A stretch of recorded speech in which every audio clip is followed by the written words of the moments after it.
Imagine a man so captivating that every room he entered seemed to hush in admiration.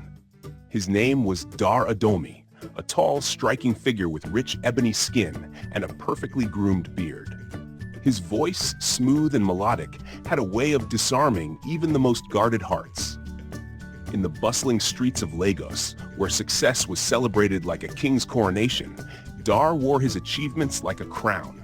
He was a respected businessman in the thriving import-export industry, his wealth evident in every tailored suit and flashy car he owned. But beneath this polished exterior was a man with insatiable desires. Desires that no success, no amount of money, and no one woman could satisfy. Dar lived for the thrill of the chase, the forbidden excitement of a double life. His wife, Simasola, was everything a man could dream of.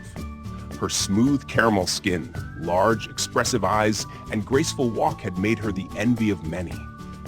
She was not just beautiful, she was intelligent, holding a promising career in banking. When they got married, Simasola believed their love was destined, like something written in the stars. She thought her devotion, prayers, and unconditional love could tame Dar's wandering heart. But Dar's infidelity was like a wildfire, spreading and consuming everything in its path. For years, Simasola prayed, fasted, and fought to save her marriage. Yet, every betrayal left her more broken, her heart more fragile. Until one day, she stood at a crossroads. Should she keep fighting for the man she loved, or was it time to embrace the unthinkable? What happens when desperation meets forbidden choices? Simasola's story is one of love, betrayal, and a decision that will shock you to your core. Subscribe to my channel. Simasola had always been a woman of faith. She believed that love could conquer any obstacle, that patience and prayers could heal even the deepest wounds. When she married Dar, she knew about his wandering eyes. People warned her, whispered tales of his flirty nature, but she dismissed them. Marriage changes a man, she told herself. For the first year, it seemed like she was right. Dar showered her with affection, expensive gifts, and whispered promises of forever. He made her feel like the most special woman in the world. But cracks began to show, small at first. A lipstick stain here, a late-night phone call there. It's just business, he would say with a charming smile that melted her suspicions. But the signs became harder to ignore. Business trips stretched longer than they should, and whispers of his escapades reached her ears. One evening, she stumbled upon a text message on his phone, a message that left no room for doubt. "Last night was magical. I can't wait to see you again," it read. Her hands shook as she stared at the screen. She confronted him that night, hoping he would show remorse, but Dar's response was dismissive. "You're imagining things," he said with a casual laugh, pulling her close and kissing her forehead. "There's no one else but you, my love." Simasola wanted to believe him. She wanted to trust that the man she had married was still in there somewhere. But as time went on, the evidence piled up. Late nights turned into no-shows. Flowers and apologies became routine, but they felt hollow, like band-aids on a wound that refused to heal. Her friends noticed her struggles. "Simasola, you deserve better," her best friend Kike said one evening after another tearful confession. "A man like that will never change. You need to leave before he destroys you." But how could she leave? Simasola loved Dar. She loved the way he made her laugh, the way he knew exactly how she liked her tea, the way he held her when she was sad. She clung to the memories of the man he had been, even as the man he was now broke her heart over and over again. One night, after yet another argument, Dar stormed out of the house. Simasola sat alone in the living room, her heart heavy with despair. She had prayed, fasted, and begged God to change him, but nothing seemed to work. As the silence of the house pressed down on her, a dark thought crept into her mind. "Maybe there's another way," she whispered to herself. The thought frightened her. She was a Christian woman, devout in her faith. How could she even consider such a thing? But the more she thought about it, the more it seemed like her only option. She remembered the stories Kike had told her, stories of women who had turned to charms and voodoo to control their unfaithful husbands. At the time, she had dismissed them as superstitious nonsense. But now, in her desperation, the idea began to take root. Kike's words echoed in her mind. Some women don't just sit around and let their husbands walk all over them. They take action. There are ways to make a man stay faithful. Simasola shook her head, trying to banish the thought, but it clung to her like a shadow. Maybe, just maybe. The next morning she called Kike. Her voice was steady, but her hands trembled as she held the phone. Kike, do you remember what you said about controlling one's husband? There was a long pause on the other end. Simi, are you serious? I was just joking about that. You don't actually want to. I'm serious, Simasola interrupted, her tone firm. I can't live like this anymore. I've tried everything, Kike. He won't stop. I need help. Kike hesitated. There's someone I know, she said finally. A Baba. He's powerful, but Simi, you have to be careful. Once you go down this path, there's no turning back. Simasola closed her eyes, her heart pounding. I don't care anymore, Kike. I'll do whatever it takes. That evening, after Dar had left the house again, Simasola prepared to visit the Baba. Her heart raced as she navigated the narrow streets of Lagos. Kike's directions replaying in her mind. It's a small compound at the end of the road. You'll know it when you see it. Be careful, Simi. The air was thick as she approached the compound, the night darker than usual. The gate creaked as she pushed it open, revealing a modest building lit by a single flickering bulb.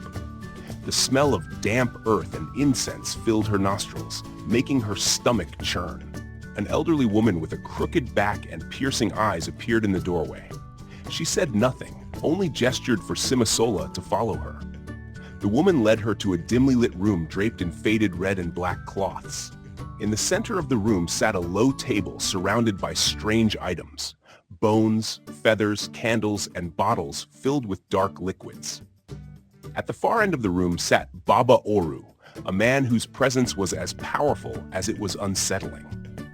His deep, ancient eyes seemed to see right through her. You've come to seek help, he said, his voice low and commanding. Simasola nodded. Yes, Baba.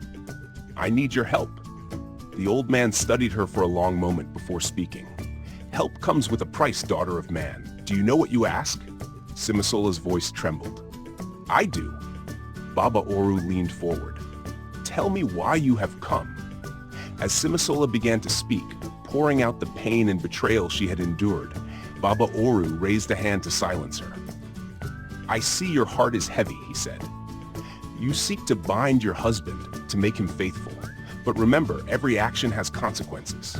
Are you prepared to face them? Simasola hesitated, her mind racing. But then she thought of Dar, of the lies, the betrayals, the nights spent alone. She squared her shoulders, her determination hardening. I'll do whatever it takes, Baba.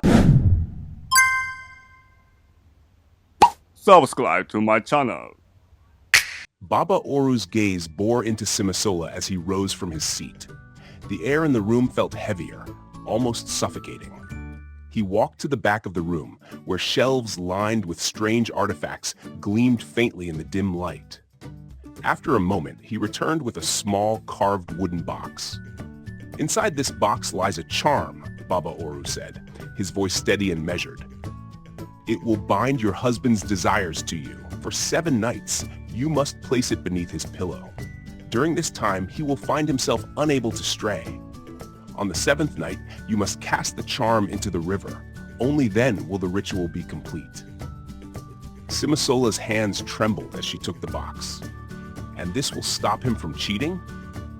Baba Oru's expression remained neutral, but his words carried a weight that made Simasola's heart sink. It will bind him to you, but remember, this is not a gift.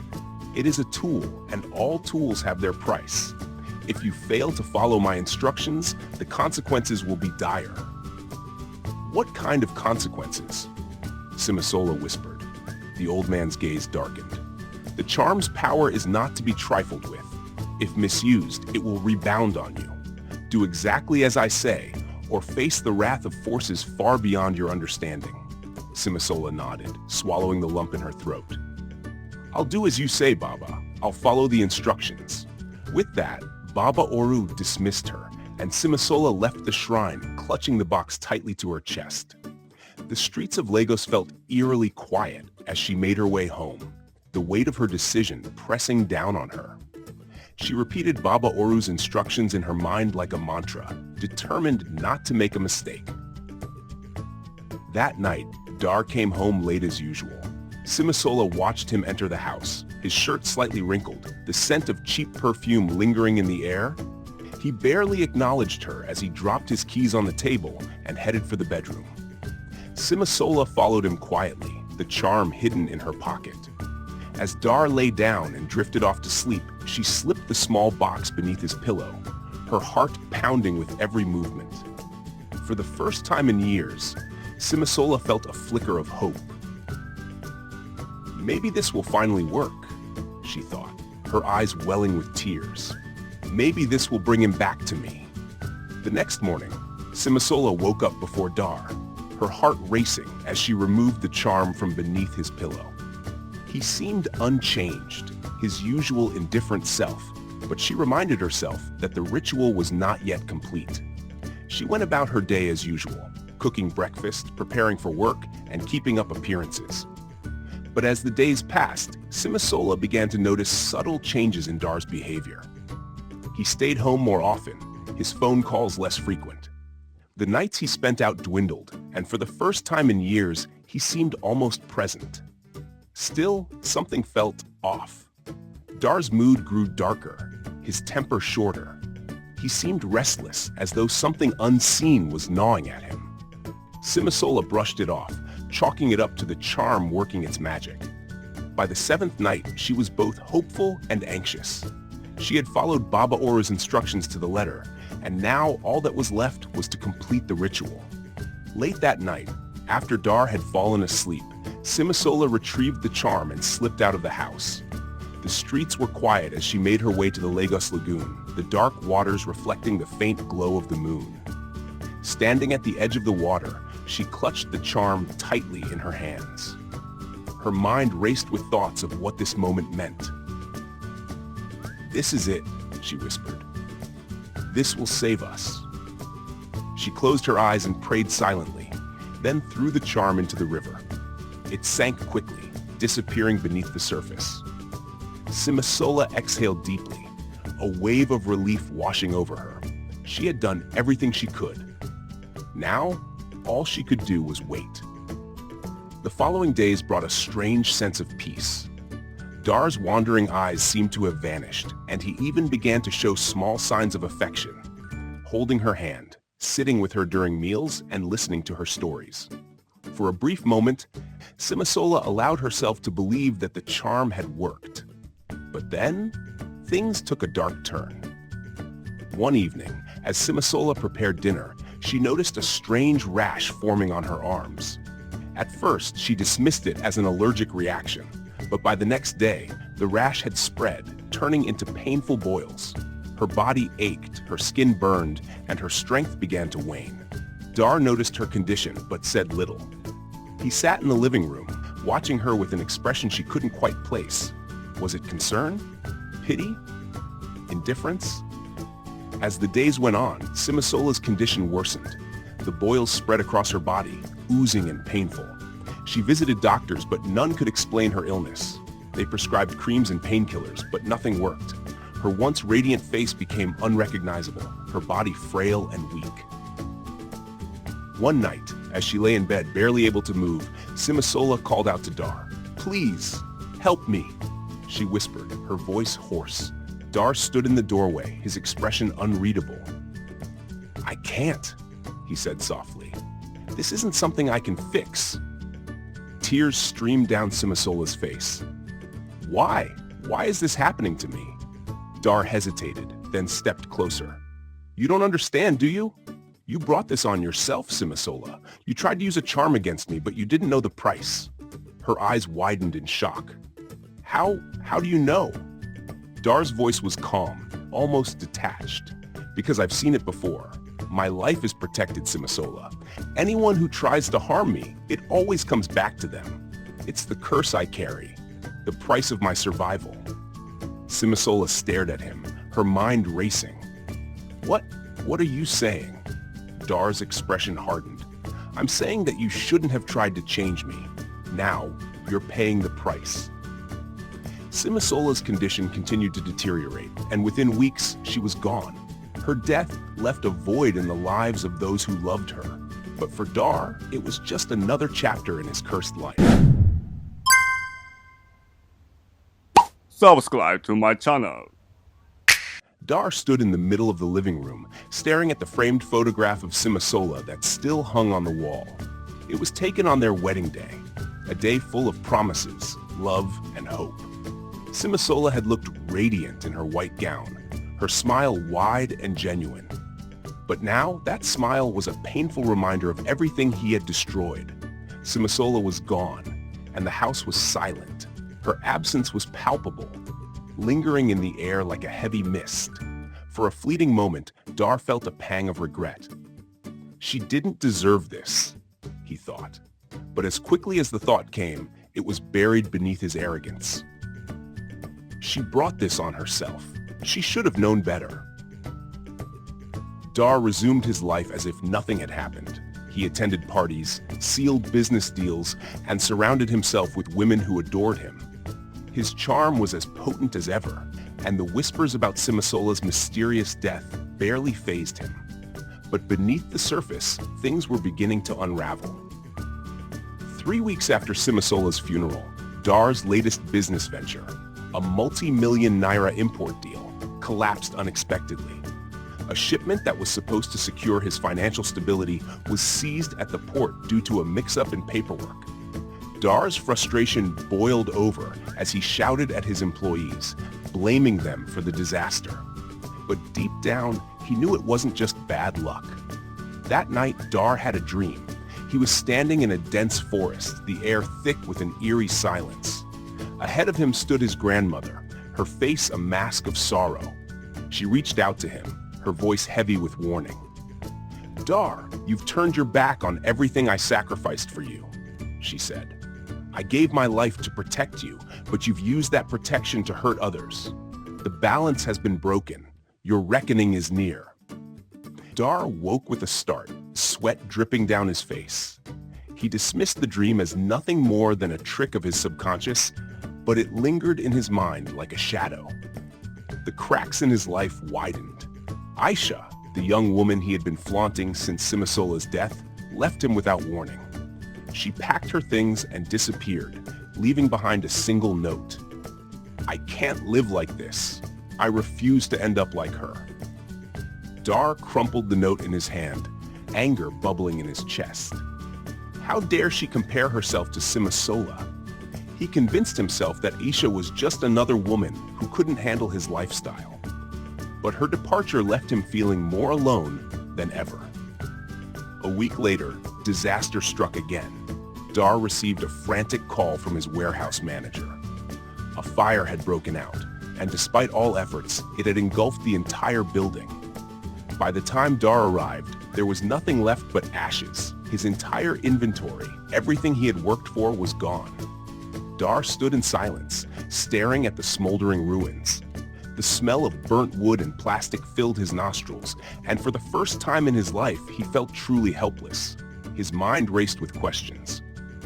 Why is this happening to me? Is it the curse? Am I being punished? Desperation drove him to seek answers. He remembered the stories his grandmother had told him as a child, the tales of how she had saved him from the curses cast by his father's other wives. She had paid the ultimate price to ensure his survival, but now it seemed that sacrifice had turned against him. Dar traveled to a small village miles away from Lagos, seeking out a renowned spiritualist named Baba Agba. The man was known for his wisdom and his ability to uncover hidden truths. When Dar arrived at Baba Agba's compound, he found himself face to face with an elderly man whose eyes seemed to pierce his very soul. "You carry a heavy burden," Baba Agba said without prompting. "The curse that protected you has turned." Dar's heart pounded. "Turned? What do you mean?" Baba Agba's expression was grave. "Curses are not static, my son. They evolve. Your grandmother's sacrifice was noble, but it was never meant to protect a man who tramples on others without remorse. The curse now seeks balance. Your actions have fed it, and it will not stop until it consumes you." Dar's voice trembled. "There must be a way to stop it. Please, Baba, tell me what I can do." The spiritualist shook his head. "There is no way to undo what has been done. You have spent your life taking without giving, hurting without healing. The curse feeds on your greed and selfishness. Your day of reckoning is fast approaching." Dar left Baba Agba's compound feeling more lost than ever. The spiritualist's words echoed in his mind, filling him with a sense of dread he couldn't shake. Back in Lagos, things only got worse. The bank called to inform him that he was months behind on his loan payments. He had used his house as collateral, and now they were preparing to seize it. Dar pleaded for more time, but his charm and persuasive words no longer held the power they once did. 2 weeks later, the bank officials arrived at his home. They knocked on the door, but there was no answer. The security guard informed them that Dar hadn't left the house in days. When they broke the door open, they found him lying on the floor, lifeless. Dar had ended his own life, unable to face the destruction that had consumed him. The man who had once commanded attention wherever he went was now reduced to a tragic cautionary tale. Dar's funeral was a somber affair. He was buried next to Simisola, the woman who had loved him unconditionally. As the casket was lowered into the ground, those who had known him whispered about the man he had been, the charm, the arrogance, the insatiable desires that had led to his downfall. Among the mourners was Kike, Simisola's best friend. She stood at the gravesite, tears streaming down her face. "I'm so sorry, Simi," she whispered. "I should have done more. I should have stopped you." But deep down, Kike knew that nothing she could have done would have changed the outcome. Dar's fate had been sealed long before Simisola's desperate decision. His life had been a web of love, betrayal, and curses, a web he had spun with his own hands. Subscribe to my channel. Dar Adomi's death sent ripples through the community. The man who had once been larger than life, who had commanded admiration and envy in equal measure, was now a cautionary tale whispered behind closed doors. His extravagant lifestyle, his unfaithfulness, and his ultimate downfall became a grim reminder of the fragile line between success and self-destruction. Simisola's family mourned her loss once more as they watched Dar's casket lowered beside hers. To them, it felt like a cruel twist of fate that even in death, he would share the same ground with the woman whose life he had shattered. Her mother, a frail woman with sorrow etched into every line of her face, stood silently at the gravesite, clutching a small Bible to her chest. "May God have mercy on him," she whispered, though her voice carried no forgiveness, only resignation. Among the mourners, Kike struggled to contain her emotions. Every moment of the burial felt like a punishment, a vivid replay of the choices she and Simisola had made. She could still hear Simisola's voice from that desperate phone call, the pain and determination woven into every word. "Kike, I can't live like this anymore. I've tried everything." It haunted her. Kike had thought she was helping, offering a solution to Simisola's suffering. But now, standing by her friend's grave, she realized the true cost of that advice. It wasn't just Simisola who had paid the price. It was everyone around her. Months passed, and the whispers about Dar and Simisola began to fade, replaced by new scandals and stories in the bustling streets of Lagos. But for those who had been close to them, the lessons of their tragedy lingered. Dar's mansion, once a symbol of his wealth and success, stood abandoned. Overgrown weeds crept through the cracks in the driveway, and the windows, once gleaming, now reflected nothing but emptiness. Locals claimed the house was cursed, that strange noises could be heard at night, whispers of a woman's sobs, footsteps in the empty halls. No one dared go near it. One night, a young boy passing by the house swore he saw a figure standing in one of the windows. It was a woman, her face pale and sorrowful, her hands pressed against the glass. "She's waiting for him," the boy told his friends the next day, his voice trembling. Waiting for him to come home. In the quiet village where Baba Agba resided, news of Dar's death reached the elderly spiritualist. He sat in his small compound, staring into the distance with a heavy heart.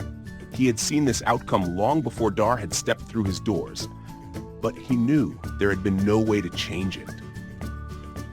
"Balance," he muttered to himself. "The universe always seeks balance." His apprentice, a young man eager to learn the ways of spiritual guidance, looked at him curiously. "Baba, what do you mean by balance?" Baba Agba sighed, his weathered face lined with wisdom. "Every action has consequences, my son. Greed, betrayal, selfishness, they tip the scales. And when the scales are tipped for too long, the universe corrects them. Dar Adomi's life was a feast of excess, but in the end, the bill had to be paid." Meanwhile, Aisha, the young woman who had briefly been part of Dar's life, reflected on her time with him. She had left not out of anger, but out of fear. She had seen the signs, the dark shadow that seemed to follow him. "I was lucky to get out," she told a friend over coffee one day. Simasola wasn't.